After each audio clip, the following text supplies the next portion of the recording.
Assalamualaikum warahmatullahi wabarakatuh. Perkenalkan, nama saya Rizka Adi Junara. Di sini saya akan memaparkan hasil laporan magang industri di PT GCKA Temanggung. Selamat menyaksikan. Di sini saya akan memaparkan hasil laporan yang berjudul Analisis Penyebab Kerusakan Busing Tronion pada truk Isuzu Giga FVM 34Hi di bengkel PT Gelora Citra Kimia Abadi.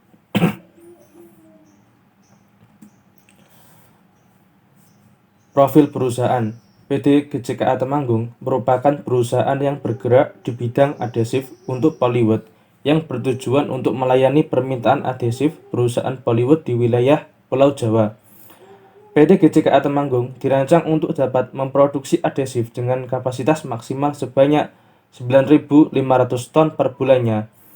Hingga kini, customer yang sudah dilayani secara rutin sejak perusahaan aktif beroperasi mencapai kurang lebih 120 customer dengan rata-rata jumlah produksi per bulan 9.000 ton.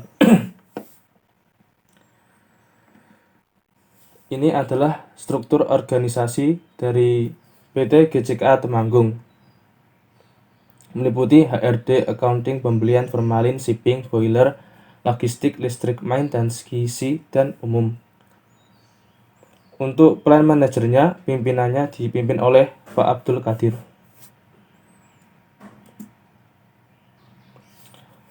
Di PT GCKA Temanggung itu memiliki bengkel untuk perawatan armada sendiri. Untuk perawatan armada berada pada divisi shipping yang dikepalai oleh Mas Griawan. Dalam divisi shipping ini bertugas untuk memasukkan lem ke dalam tangki truk pengiriman. Untuk kebutuhan spare part dan perawatan armada dikepalai oleh Pak Beni dengan membawai 71 orang sopir. Sedangkan untuk mekanik montir dikepalai oleh Pak Danang Handoko dengan membawai 3 anak buah. Untuk kegiatan umum di PT GCKA Temanggung, untuk kegiatan umum ini, kegiatan yang dilaksanakan oleh mahasiswa magang. Yang pertama, servis berkala.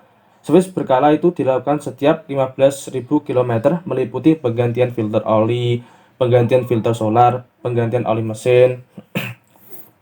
Yang kedua, kontrol ban meliputi pengecekan tekanan angin, kontrol keausan ban, nge-groove, dan lain-lain. Yang ketiga, inventan, perawatan pelumasan grease chassis dan bearing. Yang keempat, perawatan kampas dan setel rem yang meliputi penggantian kapas rem dan setel rem. Yang kelima, perawatan transmisi dan kopling yang meliputi ganti oli transmisi, ganti plat kopling, ganti plandes, dan lain-lain. Yang keenam, perbaikan instalasi kabel bodi dan lampu yang bermasalah. Bila ada lampu yang mengalami masalah, ini diganti. Dan juga penambahan relay dan lain-lain. Yang ketujuh, tune up dan penyetelan rocker arms, exhaust, dan inlet. Yang kedelapan, repair dan perawatan sistem suspensi pada kaki-kaki truk yang meliputi penggantian dingdong jika ada karet dingdong yang rusak, pengecekan bekas daun jika ada yang patah, dan perawatan sistem trunion. Kita akan lanjut ke pembahasan. Yang pertama, data spesifikasi truk untuk truk Isuzu Giga FVM 34Hi. Yang kedua, sistem suspensi. Yang ketiga, sistem trunion. Yang keempat, permasalahan. Yang kelima, analisis penyebab. Yang keenam, penyelesaian, problem solving dalam permasalahan. Ini adalah data spesifikasi truk untuk Isuzu Giga FVM 34Hi. Karena tidak terlihat, saya akan pisahkan di slide yang lain. Untuk model mesinnya, yaitu 6HK1 TCN, untuk tipe mesinnya 6 silinder, untuk berat total kendaraan 20 ton, untuk remnya semi udara, untuk suspensi depannya itu multi-lift, suspensi belakang multi-lift tapi tipe trunion, sistem suplai bahan bakarnya itu heavy duty common rail. Untuk sistem suspensi sendiri adalah sistem yang terletak di antara bodi kendaraan dan roda-roda serta dirancang untuk menyerap kejutan dari permukaan jalan yang tidak rata sehingga menambah kenyamanan dan stabilitas berkendara. Pegas daun digunakan pada sistem suspensi belakang dan depan truk. Penggunaan suspensi ini untuk menahan secara langsung kejutan yang diterima kendaraan pada saat berjalan. Hal ini dikarenakan pegas memiliki sifat elastisitas menahan kejutan-kejutan. Keuntungan pegas daun adalah mampu meredam pembebanan yang besar. Oleh karena itu, penggunaannya sangat tepat pada kendaraan bermuatan besar. Trunnion. Sistem suspensi tipe trunnion merupakan suspensi belakang yang biasanya digunakan pada truk bermuatan besar. Pada gambar di samping, terlihat bahwa as trunnion terletak pada tengah-tengah jarak antara engkel gardan dengan tronton. Duduk pada rangka truk dengan diikat oleh trunnion bracket, rangkaian per daun leaf spring. Rangkaian daun pernya ini diikat pada rumah trunnion dengan menggunakan begal atau U-bolt. Sistem trunnion sendiri dibagi menjadi beberapa part, yaitu yang pertama as trunnion, yang kedua rumah trunnion, yang ketiga bushing trunnion, yang keempat sim, dan yang kelima washer. As trunnion berfungsi untuk meratakan beban antar poros depan dan dengan poros belakang pada unit tronton. Rumah trunnion berfungsi sebagai bantalan pegas daun. Ini gambarnya rumah trunnion. Bushing trunnion merupakan bantalan jenis silinder bercelah untuk menumbuh poros trunnion. Bushing ini berfungsi untuk menjaga posisi ban agar tetap lurus antar ban engkel dan tronton. Sim berfungsi untuk menyetel trunnion agar ada spaneng biar tidak macet saat rumah trunnion digerakkan. Jika dalam pemasangan trunnion terlalu rapat atau tidak bisa digerakkan, ke bawah dan ke atas bisa ditambahkan komponen ini. Washer memiliki fungsi untuk mengatur jarak antara sasis dan per agar tidak terlalu rapat dan agar dapat dipasang begelnya per. Permasalahan. Pada awal tahun 2020, armada yang ditumpangi oleh Pak Agung bernomor plat AA8571E mengalami musibah, yaitu patahnya as trunnion. Para teknisi montir menganggap patahnya as trunnion dikarenakan sopir terlalu berhaluan 90 derajat sehingga as tidak kuat menahan tekanan dan beban yang berat. Pada bulan Agustus, truk yang dimiliki oleh Pak Saion bernomor plat AA1634HE juga mengalami patahnya as trunnion pada saat di rest area 519. Truk dipaksa untuk berhenti beroperasi selama sebulan lebih karena penggantian as trunnion merupakan sebuah pekerjaan yang berat. Ini juga harus menunggu spare part dari as trunnion sendiri. Hal ini menyebabkan keterlambatan dalam pengiriman barang produksi. Di sini, dari permasalahan ini timbul pertanyaan, apakah patahnya as trunnion hanya disebabkan oleh haluan truk hampir 90 derajat saja? Atau yang kedua, mengapa truk lain yang saat melakukan pembongkaran di tempat yang sama dengan mengambil hampir haluan 90 derajat tidak mengalami patahnya as trunnion? Dari permasalahan ini kita bisa mendapatkan bahwa ada dua armada truk di bengkel GCK yang mengalami patahnya as trunnion. Masalah ini baru timbul di GCK Temanggung pada tahun 2020 dan hanya dua armada truk yang mengalami patahnya as trunnion. Ini sangat menarik untuk dianalisis, apakah ada faktor lain yang menyebabkan as trunnion itu patah? Bagaimana jika as trunnion patah? Fungsi dari as trunnion untuk meratakan beban antara aksel depan dan aksel belakang. Beban yang dimaksud adalah beban muatan dan beban truk yang dibagi rata di setiap aksel. Jika patah, maka aksel dan ban akan terangkat dan menempel pada sasis.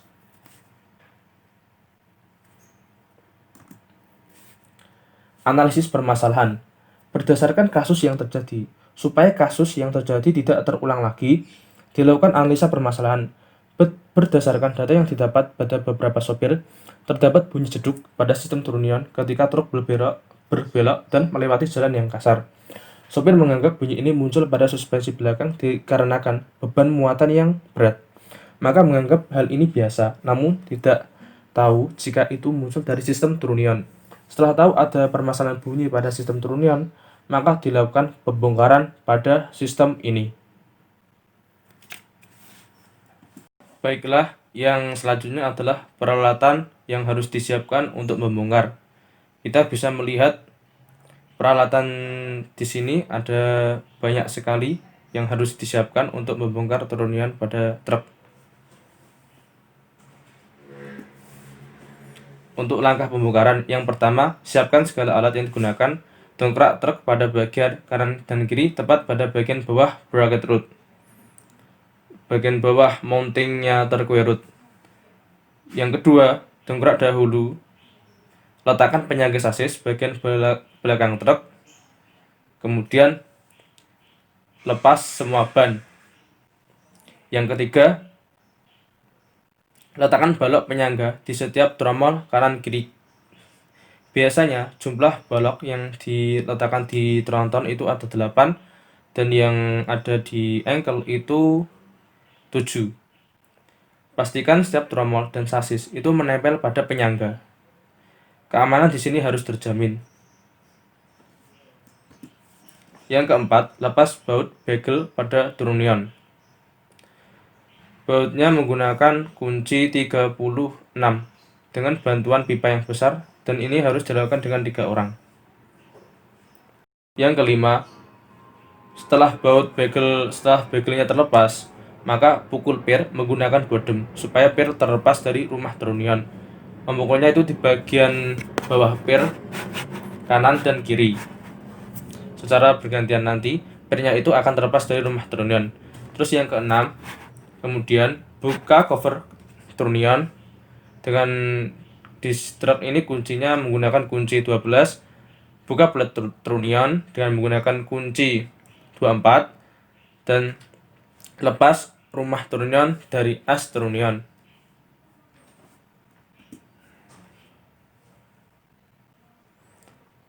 Setelah rumah trunnion diambil, dilakukan pemeriksaan. Pemeriksaan terhadap busing trunnion. Ditemukan kerusakan dan keausan pada bagian dalam busing yang menyebabkan kekocakan antara busing dengan as trunnion. Hal ini harus dilakukan penggantian busing trunnion. Jika tidak, maka akan mengakibatkan kerusakan dan aus pada as trunnion. Kita bisa melihat busing trunnion di sini rusak dalamnya. Penyebab kerusakan busing. Yang pertama, telat grease. Truk harus diberi grease sesuai dengan jadwal perawatan. Kalau tidak, akan menyebabkan bahaya pada komponen yang bergesekan seperti busing trunnion. Kondisi inilah yang menjadikan busing kehilangan pelumasannya dan mudah cepat rusak. Yang kedua, umur pakai. Umur busing trunnion 5 tahun pun adalah umur yang paling lama, dengan catatan penggunaan sesuai prosedur yang benar. Namun, jika penggunaan truk tidak sesuai aturan, umur penggunaan busing trunnion bisa lebih pendek. Yang ketiga, pemasangan yang tidak sesuai standar. Hal ini juga berlaku pemasangan untuk komponen lainnya, seperti pemasangan trunnion pada as trunnion yang terlalu kuat, pemasangan sim yang tidak benar, kencangan baut yang kurang kuat, lupa memasang washer atau washer terlalu banyak. Yang keempat, medan yang berat. Berat rata-rata truk di PT GCKA adalah 20 ton, sehingga jika terlalu sering melewati medan yang tidak rata, akan mempercepat umur pemakaian busing trunnion.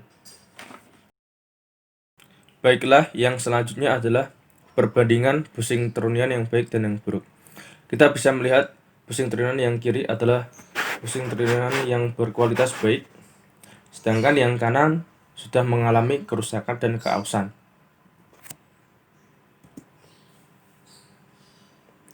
Untuk langkah pemasangannya, yang pertama, lumasi gemuk atau grease pada as trunnion dan busing trunnion. Yang kedua, masukkan terlebih dahulu washer atau ring, kemudian rumah trunnion.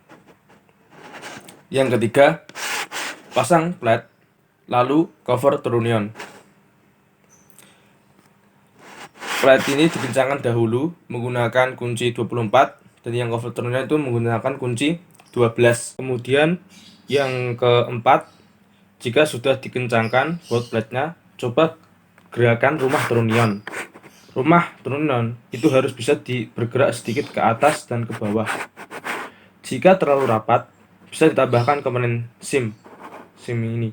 Fungsi komponen ini untuk menyetel kerapatan trunnion. Dan yang keenam, pasang bagas daun pada dudukan per dengan menurunkan dongkrak. Pasang bagel, kemudian dikencangkan bautnya menggunakan kunci 36 dengan bantuan pipa. Kemudian dongkrak chassis hingga balok bisa diambil, kemudian pasang ban satu persatu mulai dari torotan kanan dan ankle kanan, kemudian bagian kiri. Hasil kesimpulan dari masalah, kekocakan antara busing dengan astronion dapat menyebabkan patahnya astronion. Jika truk sering berhaluan hampir 90 derajat dengan muatan yang berat, melaju dengan kecepatan yang tinggi di atas 70 km melewati medan yang berat ditambah muatannya penuh, maka busing trunion yang aus akan memberikan buntiran pada as yang mempercepat astronion aus dan mungkin bisa patah. Diperlukan pemberian gemuk untuk memperhalus buntiran as dengan busing. Tanda busing jika sudah aus adalah adanya bunyi jika berbelok. Akibatnya, jika sudah terjadi kerusakan pada busing trunion, yang pertama, bunyi jika berbelok, roda tronton dan engkel tidak lurus saat jalan. Yang ketiga, per bekas daun akan mudah patah. Yang keempat, dudukan per atau rumah trunion akan mudah pecah. Dan yang kelima, paling fatal, astronion akan patah. Penyelesaian masalah. Yang pertama, busing trunion dan astronion itu dilumasi gemuk atau grease sesuai dengan jadwal perawatan untuk menghindari ausnya busing dan as. Yang kedua, dilakukan penggantian busing trunion 2 tahun sekali untuk menghindari adanya kerusakan pada busing atau ketika ada bunyi pada sistem trunion ketika truk berbelok. Yang ketiga, dilakukan pengecekan kekencangan baut-baut pada bekel bar terhadap rumah trunion. Dan yang keempat, melaporkan kepada bagian perawatan jika ada lokasi pembongkaran barang produksi yang mengharuskan untuk haluan hampir 90 derajat karena sulitnya mencari posisi truk. Kemudian akan dilakukan tindakan selanjutnya dari pihak mekanik dan perawatan.